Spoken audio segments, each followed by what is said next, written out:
Thank you, Mr. Speaker. You know, the recent Supreme Court term has come to an end, and the court's decisions have sent Washington Democrats into a tailspin.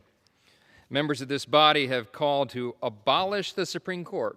And by the way, some of those very same members have also called to expand the Supreme Court, so we're not really sure which one they're committed to. Just yesterday, members of this body were pretending to be handcuffed over their support for taxpayer-funded abortion on demand until birth.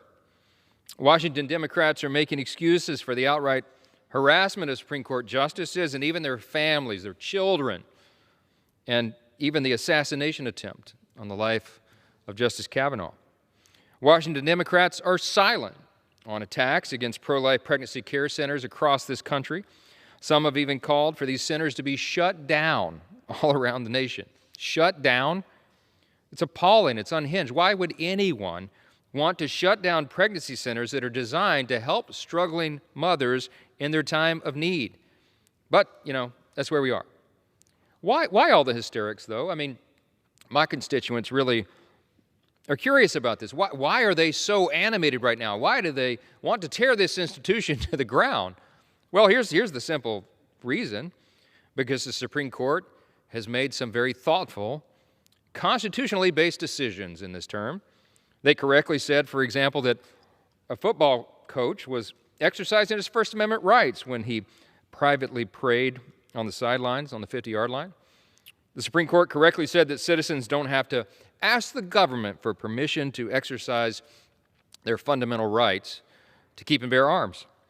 The Supreme Court correctly said that Congress, if Congress wants to address climate change, then Congress has to legislate on that issue instead of just outsourcing that work to unelected bureaucrats.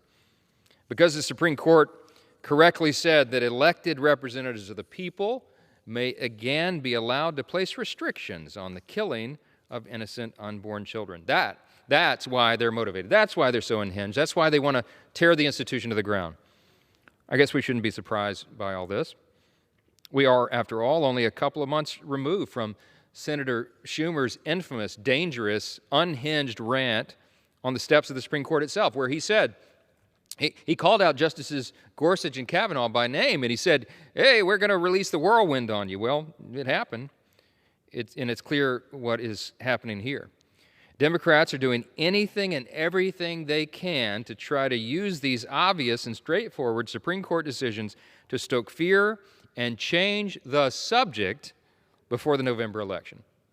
But here we are today to say that this election will be about three things. It's going to be primarily about soaring inflation, uninhibited illegal immigration, and the general staggering incompetence that they see by the Democrats in charge of Washington. The three I's, I call it. It's inflation, immigration, and incompetence. I think it summarizes it pretty well. There was a very interesting story on CNN this week. It caught my eye. It was entitled, "Vulnerable Democrats Sound the Alarm Over Inflation Crisis." Well, welcome to the party. It's a little late for that, I'd humbly suggest that those vulnerable Democrats should have thought about that before they voted to pass $5.4 trillion, with a T, trillion dollars in new partisan spending last year. We warned them. This was so completely foreseeable. Government spending is what's causing the current inflation crisis, plain and simple. And now that the bill is coming due, these vulnerable Democrats are hoping the American people will just simply forget their vote. We don't intend to let that happen because the stakes are too high and the issue is too important. I thank my colleagues for joining us today to discuss the harm that the Democrat agenda has caused our country and our alternative conservative vision for how to fix all this.